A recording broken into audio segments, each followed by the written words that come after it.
these are massive threats to profitability at these organizations. What RTLS does is automates this, makes it more precise and accurate so you don't really fail. You precisely know what's happening and you can guarantee that this is exactly what happened to improve their bottom line, meaning it cuts out the inefficiencies, it cuts out a lot of losses that are related to manual systems and human errors.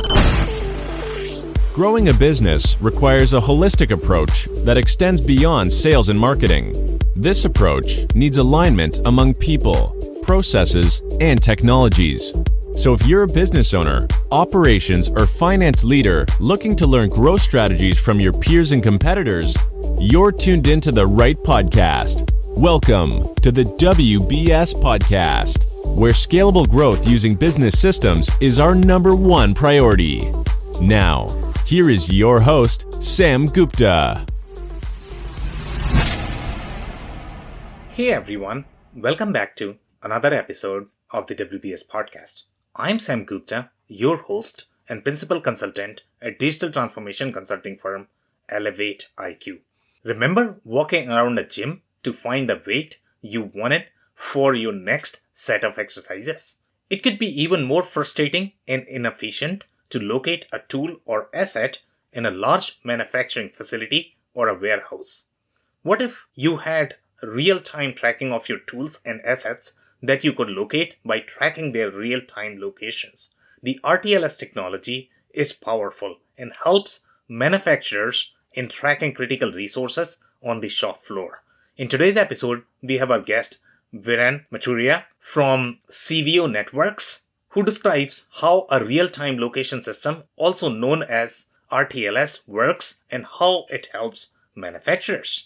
He also discusses several examples of how large enterprises and SMB manufacturers are using the technology as of today. Finally, he provides insight into various competing technologies available in the market, including RFID and Bluetooth, and discusses their limitations and applications.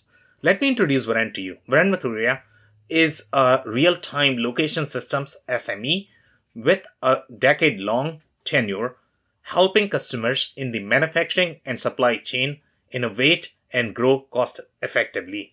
His most notable accomplishment is helping BMW and many other manufacturers leverage precise real-time shop floor visibility data for significant cost and quality gains. So far, Viren has delivered operational differentiation with 300 plus asset and WIP system deployments supporting manufacturers in North America, EU, and Asia. With that, let's get to the conversation. Hey, Viren, welcome to the show. Hey, thank you for having me. Of course, my pleasure. Just to kick things off, do you want to start with your personal story and current focus? Absolutely. So as you know me, right, Viren Mathuria, my story, let's say that. So my story is full of manufacturing, basically. All started in the manufacturing world, right, as soon as I got out of school. Over the years, focusing on real-time location systems and automated guided vehicles and core manufacturing. That is like the core heart of America, basically, if you would. I moved on from there into the world of sales, marketing, and then general management in manufacturing technology solutions and things like that. So that's really what defines me, or my career is manufacturing in America. And that's something that I'm really, really passionate about at the end of the day. I see how much we can make a difference in the American manufacturing, how competitive and efficient we can make it at the end of the day. And that's what really drives me to be in this business. And that's where I am. I focus on real-time location systems as a core, but everything that goes along with it in terms of operational efficiencies, production visibility, and things like those that go along with real-time location systems. So that's what I work in and focus on in terms of my career. Okay, amazing. So obviously there are going to be a lot of exciting applications to review for us as far as the real-time location tracking goes, right? But before we do that, we have one of the standard questions that we ask every single guest that comes on the show, and that is going to be your perspective on business growth. When you think of word growth, what does it mean to you, Viren? So growth really means profitability at the end of the day for me, because when we talked over the years in my career as a consultant in the RTLS world, I've been in front of CFOs, CEOs, COOs, And everyone from SMBs to large enterprises, some of my customers include BMW, Tesla, Boeing, SpaceX, to some of the really small mom and pop shops or companies that are building lawnmowers and things like that. So everything in between. And everywhere that I've seen, one common thread that I always see is the CEOs, CFOs, and COOs. At the end of the day, they're all trying to balance, especially the CFOs, profitability with growth. So that's when I think of growth, that's the first thing that comes to my mind. And it's about operational efficiencies. It's about cost cuttings, but at the same time, improving quality and getting that customer to basically appreciate you as a brand, as a value provider to them. And that's what drives growth. That's how I see it. Yeah, could not agree more there. So let's say if I'm the small manufacturer and I am the manufacturing CFO and I'm trying to understand how I can take advantage of real time location tracking, and I just don't know anything about this technology. So describe to me how this technology works and how it might be able to benefit me. Yeah, absolutely. So let's say from an executive perspective, right? Real-time location systems, RTLS, Wi-Fi, UWB, BLE, all of these things are just technical jargon, basically, at the end of the day. For an executive, what matters at the end of the day is how these technologies are enabling or growing the company's bottom line, right? How does it matter that these technologies are growing their bottom line at the end of the day? So that's what we like to focus on from our consulting perspective that's what I like to focus on from the consulting perspective is help the executives understand how these technologies can help improve the bottom line. So let's start with real-time location systems. What it is essentially is tracking of anything that matters to you or your company. And this could be cars, for example, for BMW, or for Airbus, it was tracking tools on the shop floor, on their production floor, between 3 facilities on 3 different continents. Or for John Deere, it's tracking their tractors outside in their big storage yard or parking yard, basically, if you want to call it. And it could be tracking of NFL players for the NFL itself or the U.S. military, things like those. So tracking of anything that matters or that is of value is what real-time location systems is about. Now, that's what the technology does, is tracking. There's various different forms of that technology that can give you precise location up to 15 centimeters or a few hundred feet or 20, 30 feet at a time. Depending on what the application is, these technologies would give you those results. But the technology, what it does is gives you that data of where any asset is that you care about. Now, there's other layers on top of it, which are your business layers. From the business perspective is what do you do with this location data once you get them in? That's when the business rules and the business workflows apply. And those are already in place at most companies that we go to. Like, for example, when BMW invited us to start tracking their tools and cars on the assembly line, they were already doing that for the last 30 years or 40 years more, probably, where they were tracking their cars on the assembly line. They were tracking their tools where they were by various different methods. What the RTLS system does is enables those same exact workflows in a much more automated and a much more precise way. What does that mean? Now, that means if you know where a car is on the assembly line and where a tool is on the assembly line, every time an interaction happens between that car and a tool, a digital record is created of that interaction. Everything that happens around it, a bolt being tightened or a seat being installed or a security system being installed in the car, all of that is digitally automatically recorded based on those interactions that are provided by the actual location of all the tagged assets. What this does is previously with the manual processes or the old processes, there were inefficiencies, meaning recalls, waste.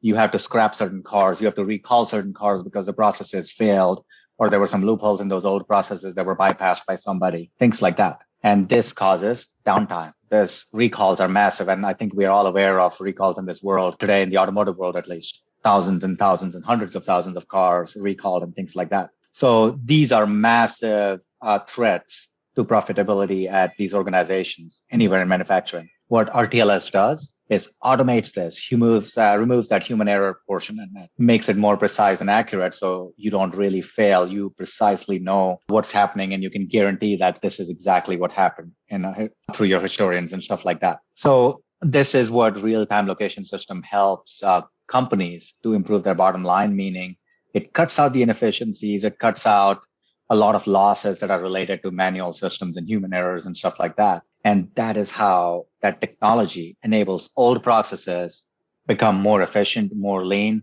improves quality and things like those. And if you go to the other end of the spectrum, it even improves the customer experience or even at the end of the day, employee morale. I'll give you a perfect example of Tesla. At Tesla, we didn't do anything what traditionally BMW or Honda or Toyota did. We did actually a very, very cool project with them where the workers or line managers, I would say actually, not workers, but line managers, they would have Google glasses on. And one of the most tedious and boring tasks that would always weigh on employee morale would be going in front of every single Tesla that's parked in a parking lot with thousands and thousands of Teslas in there to check on certain cars or find a certain VIN number. At the end of the day, if you're in a parking lot, you will see a Honda, Tesla, Toyota, BMW.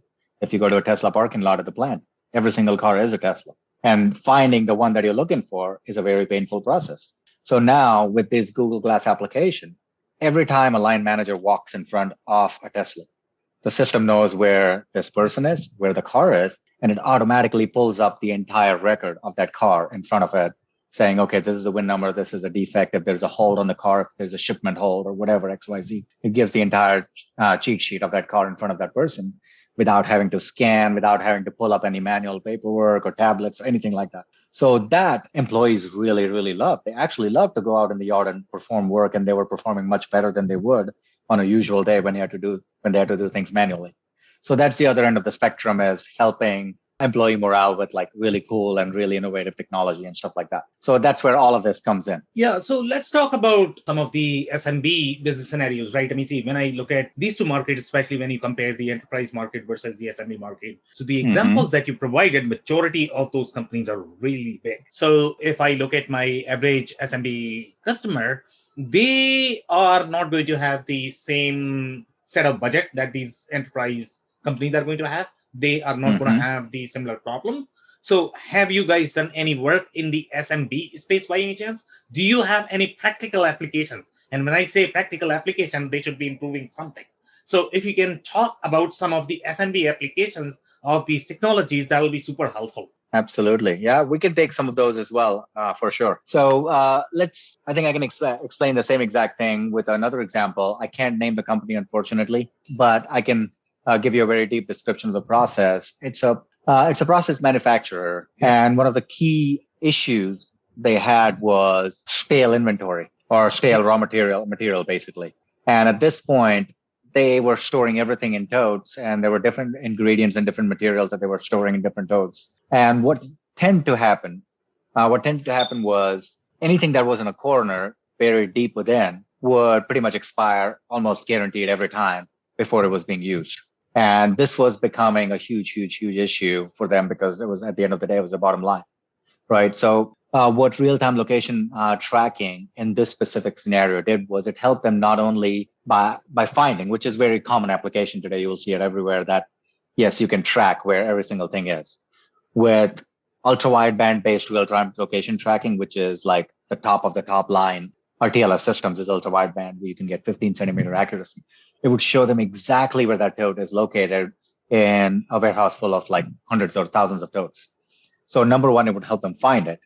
But we went 2 steps back, even further backwards, is when inventory arrives, we, using some of our machine learning and AI-powered applications, we were able to help them understand how to store these things.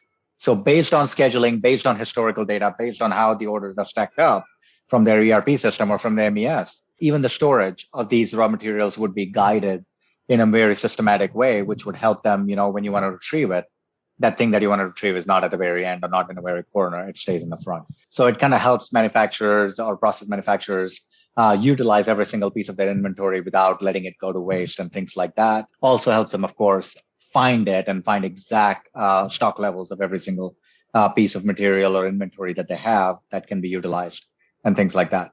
So that's one way we help improve the bottom line by cutting out wastes completely. The other way we helped them was completely digitizing the record of how these parts were entered into the system, how the orders were taken, and how things were shipped out between facilities and things like that.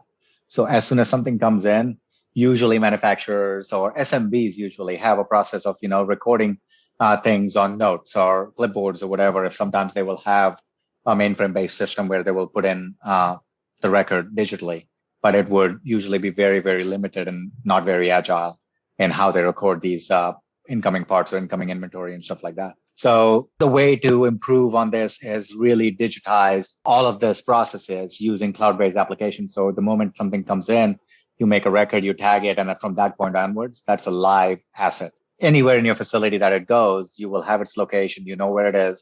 You know that it exists, and all your other systems will know that this piece of equipment or inventory or asset exists in the system in our factory, on our shop floor.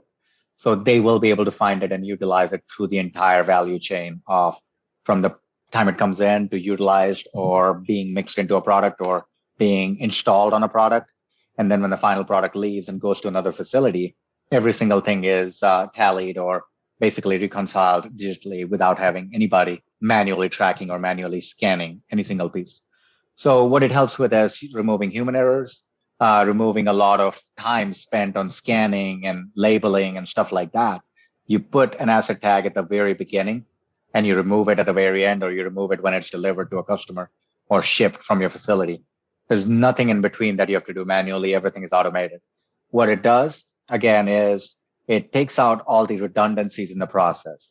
It takes out a lot of manual intervention, meaning manual errors or human errors in all of these SMB manufacturing facilities, basically, where a lot of error is based on human error because the workforce kind of moves quite quick, and training and onboarding are also very, very difficult or time consuming and costly. So this helps with removing a lot of those human errors and touching on the bottom line of some of the SMB manufacturers. So I'm going to have some clarifying questions there to understand the better scope of the technology. So obviously this is very exciting in the, let's say, if they have their processes digitized, in the most common scenario, they are going to have some sort of, barcode. The shop is not automated at all, then it's a different story. But in the typical scenario or the average scenario, majority of the manufacturers are going to have some sort of ERP system. They are going to have some sort of barcoding. So you are saying that this technology is going to help them in going from this barcode stage where the workers or shop floor workers have to do a lot of scanning and labeling, and that actually increases the effort. In your case, that effort is not going to be required, and they can simply track based on the tag that you have put it on the asset, right? So now let's talk about the form factor of the technology. And so how small the technology is. And we have seen several different technologies in this space. And I don't know if you consider them as your competitors or they are completely different technologies. So we have had one guest that was talking about more of the RFID technology. I don't know if RFID is going to be similar to RTLS. And then there are some more technologies that we have seen in this space that are doing similar things from the tracking perspective. Some try to track the totes, some try to track shelves, some try to track tools. And I'm pretty sure every technology is going to have their own limitations. They are going to have their own pros and cons, and they are going to have their own applications as well. So tell me where RTLS is going to be the right fit. In which application? What is the form factor? What is the difference between this technology from the RFID technology and the other technologies that you have seen in the market? Absolutely. I think that's a fantastic question because that brings a lot of clarity to what we're discussing here. So thank you for asking. Now, I will take the first one is differentiate RFID and RTLS so we can completely set a perfect base for our conversation. Is RFID, in very simple words, is approximate location, meaning I was here or I was not here. I'm not here. Okay. So a part is here or a part is not there. That's all RFID can tell you. In a room, depending on if it's a passive RFID, active RFID, UHF, or any of those, the accuracy range and all of that varies. But in very simple terms, RFID is kind of like presence. It's there or it's not there. Right. And that too only if you pass by a reader, or that's only if you bring a reader next to a tag, then you can tell. Otherwise, it's not going to know anything. Now, RTLS is real-time location system, right? So the real-time portion means it's actively tracking that asset, meaning that tag that's on an asset is actively beaconing its location. It's saying, I'm here, I'm here. And that varies anywhere from, let's say, once every minute, once every hour, to 10 times a second. It could go as fast as 10 to 30 times a second sometimes. So if you want to track NFL players, you probably want 30 to 40 times a second, a 40 hertz frequency, versus if you're tracking a tote sitting in a warehouse, once per minute is good enough. And all of those, of course, go back to the battery life of these assets and the form factors that you're talking about. So form factor can be as small as 1 square inch, which is really the size of the battery that actually powers it.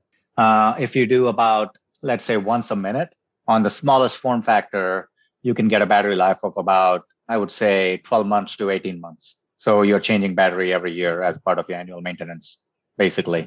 Versus if you do something in the sense of a 40 hertz, then you're probably changing batteries every few weeks. But those 40 hertz are really very, very niche applications. All the standard industrial or manufacturing applications that we talk about range from once a second to once a minute, depending on what the application is. If it's moving on an assembly line, we want to do once a second. That way it's more real time, things like that. There's different form factors. Most of the tags that I've seen on the market are everything from a wristwatch, kind of flat Apple Watch, almost like an Apple Watch, actually. So way before Apple Watches were popular, these were the tags that companies were using. I've personally used it at some of the Department of VA and some other small industrial applications where we were tracking people. So they wear it as wristwatches kind of things. Or you can have certain flat ones that are acting as your employee badges and things like that. Yeah. Versus there are some that are longer battery lives, bigger batteries that could be mounted on bigger assets like machines or big totes and stuff like that. And at that point, those batteries could last anywhere from, 2 years to 5 years straight without having any intervention. And they have like rugged exterior and stuff like that. So I think that covers the form factor and the battery life and things like those. Now, when we talk about the applications, so in the world of RTLS, the very bottom, actually RFID in some form can be considered as RTLS. So at the very bottom of the spectrum, or the very left, is RFID. Passive tracking, I'm here, I'm not here kind of thing. And you can keep going up from there to, say, Wi-Fi, which is still approximate locations that you can get in terms of, I would say, 20 to 30 feet or 50 feet sometimes. You can go further up in Bluetooth, low energy, BLE, they call it. Those tags in Bluetooth 4.0 and now with Bluetooth 5.0 and even further, they're getting more and more accurate, or I would say at least accuracy is improving over the years on the Bluetooth standard. So you can get as close as a few meters of accuracy. And in a lot of industrial applications that work, where Bluetooth fails is it's not very robust in industrial applications involving a lot of metal. So if you are in an industrial location, and that's been my experience in the last 10 years of going back and forth in almost every single manufacturing, automotive OEM manufacturing plant in the country and a lot of other ones, metal is a predominant material. Yeah. You will see metal everywhere. Steel is what built America, right? So that's what we see everywhere. And Bluetooth doesn't perform very well in those scenarios. So Bluetooth can work very well in, let's say, hospital tracking where patients and clinicians or stuff like that, or smart buildings where you're tracking workers or people inside buildings and stuff like that. That's where it would work fine. But in industrial applications, manufacturing applications, Bluetooth fails on any metal application. So that's a big issue. Then you can go, I think Bluetooth, Zigbee, and a lot of other LoRaWAN applications kind of thing, though, they all fall in that same spectrum. And I will fast forward to ultra wideband from there on, which is top of the line in terms of accuracy and in terms of its robustness with metal. So in a lot of ways, if you go to the engineering side of it, ultra wideband actually benefits from metal because the radio frequency signal reflects off of those metal surfaces. And ultra wideband, if implemented correctly, has the capacity to actually use those reflection signals and make its signal stronger. So its reception much better. So it works to its benefit in certain ways if the software that's powering and filtering it is powerful enough to do that. So that's where ultra wideband comes in. You can get as close as 15 to 30 centimeter accuracy. Battery lives can range much longer as well. And these tags usually have the capability to communicate both ways. So a lot of times these tags are built in with temperature, humidity, or vibration sensors and stuff like that. So they even provide additional information that they can upload to the system, not only just their location. So they serve multiple purposes sometimes as well from that perspective. That's where the technology comes in. If you're talking metal industrial, ultra wideband. If you're talking more buildings, hospitals, non-metallic environments, you're talking Bluetooth. And then if you're talking just I'm here, I'm not here, or retail and stuff like that, then you're talking passive RFID or UHF and things like that. So those are kind of the broad definitions of the categories or segments that these technologies can work very well in. Now, going into what was it? The applications, right? Was that the next part that you wanted me to discuss? Yeah. Right. So let's focus on the SMBs and applications in terms of manufacturing. Some of the key applications that you can divide UWB or RTLS in is material tracking, or asset tracking, work in progress tracking. Those all kind of fall in the same category. Then equipment tracking, the industry kind of likes to also mix that up with OEE, which is the overall equipment efficiency, right? And I think the CFOs or COOs like to hear that, because that tells them how efficiently you can use the equipment at the end of the day that they've already invested their money in. So that kind of works towards the OEE or operational equipment tracking as well. And then the other application is more on the warehousing and warehouse operations and warehouse management systems, things like that. So let's take all of these three one by one. The first one, which is material handling, material tracking, you can mix it up a little bit with the warehouse management because it applies. But when I say material tracking, material handling, and work in progress, I'm referring specifically to the shop floor, the manufacturing operations or production, where any product that you want to track for quality, for operational efficiency, has a tag on it. You put a tag on it at birth when the product first comes on the assembly line. And from there on, it keeps getting tracked throughout the entire process until it is marked as sold or shipped in the ERP system at the end of the day, right? When finance can basically recognize the revenue for the product at the end of the day. So this is where the entire cycle happens, is you start tracking it. Now you can track everything from what other parts that you put on that product and build a digital twin of that product for your records, for your quality, for your customer service, for everything else that you can think of, or maintenance in the end for that product that you're building, to understanding bottlenecks in your manufacturing process. For SMBs, this is very, very critical to be more and more competitive, is understanding how much time a product is spending in each station in real time, not just those time studies that you do, because we've seen this over the years. When you do a time study, workers perform differently. And under normal operating conditions, workers perform very differently. So understanding how much time a product is spending in each station of your manufacturing process, and not just by product, not just by the variant of that product or a different model of that product, but also by workers. So that helps you understand how much time are new workers taking to assemble the same product that a veteran of 10 years that has been working there is taking. That helps you improve your other back-end processes, such as onboarding and training of these new workers, to make sure they perform at optimal levels and things like those, to understanding why are these products, let's say, going through these 5 stations, and then when they go through a test station in the end for quality testing or operational testing or functionality testing, they fail, and then they come back and they go into that infinite loop. I'll take a good example here. One of the customers that manufactures generator sets, or parts for generator sets, actually. I still remember it so clearly. I was in Wisconsin, and the manufacturing engineer on the floor took me there, saying, "This is our black hole. So welcome to our black hole." And I'm like, "What do you mean?" And he's like, "This is the place where parts come, a completely built product. And then I'm expecting that to be shipped today, tomorrow. And it spends a week in there sometimes. Sometimes it comes out in the same day. Sometimes it spends a week in there just going round and round and round. And we just don't know why." The process says if a worker sees some problem, during the test, they will put it back for fixing or repair or rework. From rework, it has to go back into test again.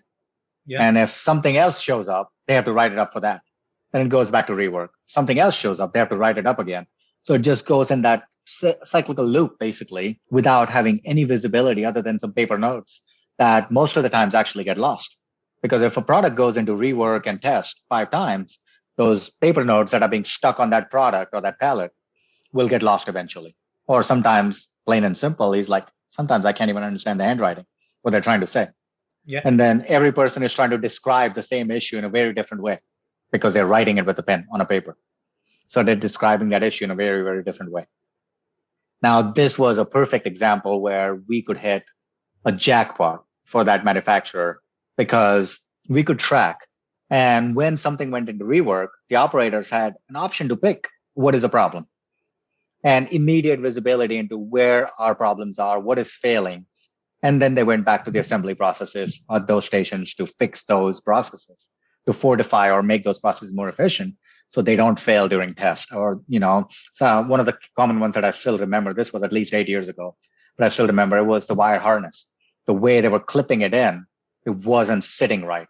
So they changed that process of how to clip and how to verify by pulling it back up and things like those to make sure that it didn't fail during test. It's as simple as that. But having that visibility improves that bottom line by a huge factor.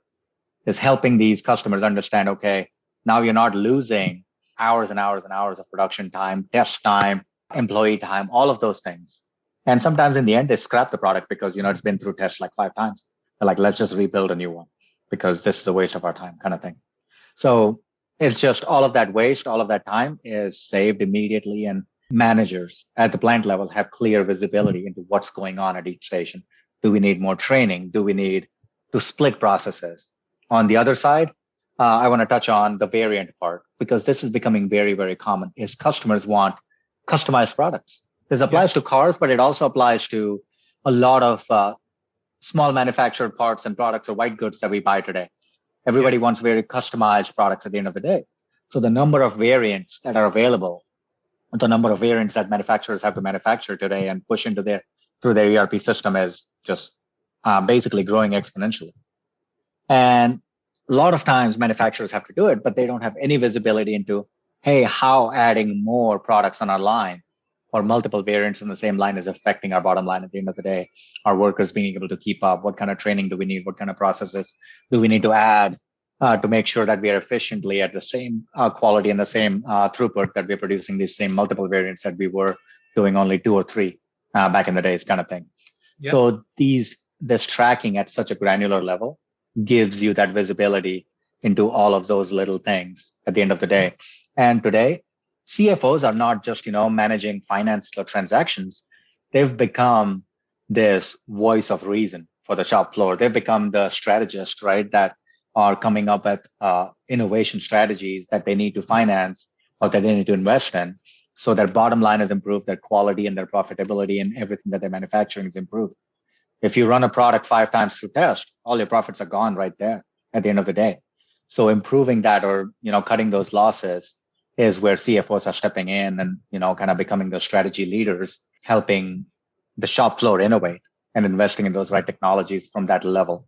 Yeah, so I can clearly see the application in some of the cases where, let's say, if you have a tool, obviously it's going to be super relevant because you want to know where that tool is on the shop floor. You don't want to be roaming around either on the warehouse or the shop floor to be able to identify that. But let's say if you have very systematic process, I don't know how useful this specific technology is going to be. And sometimes, in my opinion, and you could tell me if you have seen something similar, because of the form factor, right? So it's not necessarily a tag, it's really a device, right? So in some manufacturing applications, I think it could be slightly disruptive, right? Because you have the battery, and let's say if you are producing the food product where you don't want to have battery near that food product, then I don't know if you want to have this device near your door. So that could be one caution that I can see. So let's say if you have the systematic manufacturing process and the product actually moving through line, then I don't know if this is going to have a real application. But let's say if you have a tool or asset that you are trying to track, obviously it's going to be super beneficial. So let's talk about the form factor that you mentioned, and I would like to know the cost as well. Typically, when we are talking about, let's say, the barcode or RFID, the cost is probably going to be, a few pennies or a nickel, right? Even though there is going to be cost added from the label perspective that you highlighted, that, you still have to label it, you still have to rescan it. I get it, right? But I mean, what is going to be the cost of each of the tag? Let's say if I'm trying to produce the tag using this technology, what is going to be the cost for that? I would definitely answer that. But before you do that, I would definitely like to also kind of address the part that you mentioned where, right, it's about tool tracking or asset tracking. I do not completely disagree with that, but also I don't completely agree with that. Okay. Right? Because over the years, for example, we've done applications where we have tracked or helped customers in the CPG industry, for example, but we're not tracking food products on an assembly line, right? Those products can be easily replaced if you waste something. They can be easily replaced. But if you're manufacturing a generator set or a piece of a microwave or a refrigerator or something, that's not as easy to replace because that item's cost. way more than whatever you're manufacturing in the food facility, right? So it's two different applications, but in the CPG, usually it's about tracking of the inventory, the perishables, to make sure the chain of custody has been followed throughout, if they've been through the cold storage facilities and things like that they're supposed to be, or if they've been left outside for an extended period of time, things like those. So the safety, compliance, and other applications come in to play in the CPG industry, where the RTLS gives you much better granularity of how many minutes, how many seconds your products or your raw materials have spent in different areas of your process to cut off a lot of risk, basically, of shipping bad product or recalls and, tarnishment of the brand reputation and stuff like that.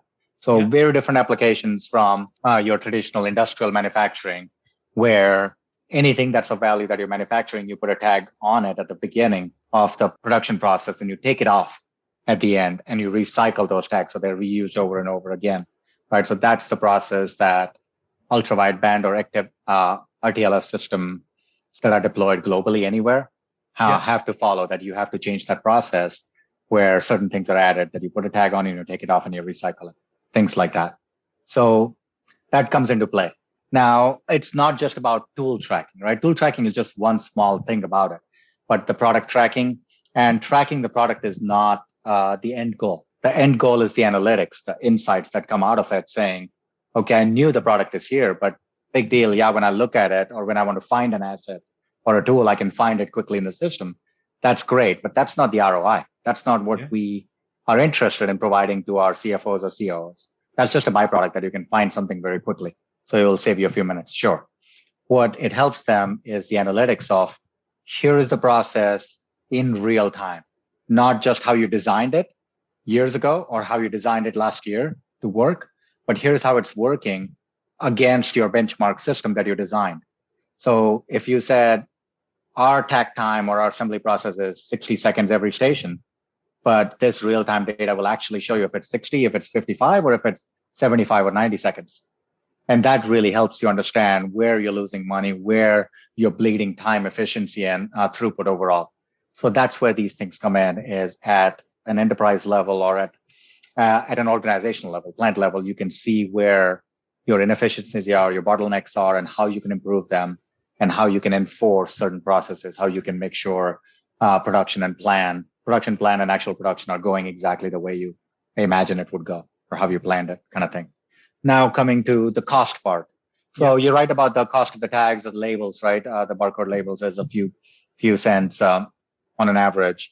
When it comes to RTLS tags, they range anywhere from $30 to $50 a piece, depending on the manufacturer, depending on who's providing it, of course, to the most expensive ones I've seen or I've sold personally back in the days are $600 that go on top of trailers and tractors, basically to track those assets. There are a mix of GPS and ultra wideband and stuff like that. So there are multiple technologies mixed into one. For the cheapest one, you can go for tracking inside your industrial facility. Could go as low as $30 to $50 a piece. All right, that's it for today. Do you have any last minute closing thoughts by any chance? Absolutely. So in the world of technology, or in the world of RTLS, as we like to call it, right? This is a very specific, very niche technology. Over the years, I've seen working with different companies, small and big. The biggest challenge we've had is explaining the benefit of this technology and how it affects the bottom line of any manufacturer at the end of the day for any operation. And what I realized, what we were not doing correctly over the years, was we were talking too much technology. And from there, that's what I've come up with in terms of training our sales teams and training everybody. Is we always go with a simple motto: is talk simple, but think complex. So work out all the complex technology, all the little RTLS, RFID, Bluetooth, ultra wideband, batteries, form factors, work out everything in the back end. But when you are presenting this to your CFOs, to your CEOs, you want to help them understand how it will help their bottom line, is how it will help with efficiencies, and how it will help with cost savings at the end of the day.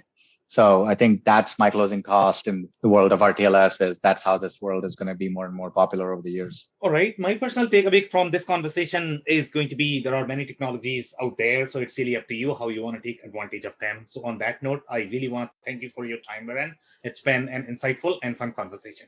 Absolutely. Thank you very much. Thanks for having me. I cannot thank our guests enough for coming on the show for sharing their knowledge and journey. I always pick up learnings from our guests, and hopefully you learned something new today.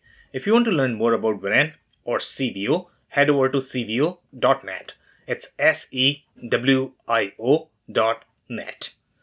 Links and more information will also be available in the show notes. If anything in this podcast resonated with you and your business, you might want to check other related episodes, including the interview with Andrew Johnson, who discusses the evolution of RFID tags and how RFID technology is no longer limited to tracking high-value assets. Also, the interview with Amanda Schlady, who discusses how contact tracing works and how it can help manufacturers understand and analyze trends. Also, don't forget to subscribe and spread the word among folks with similar backgrounds. If you have any questions or comments about the show, please review and rate us on your favorite podcasting platform or DM me on any social channels.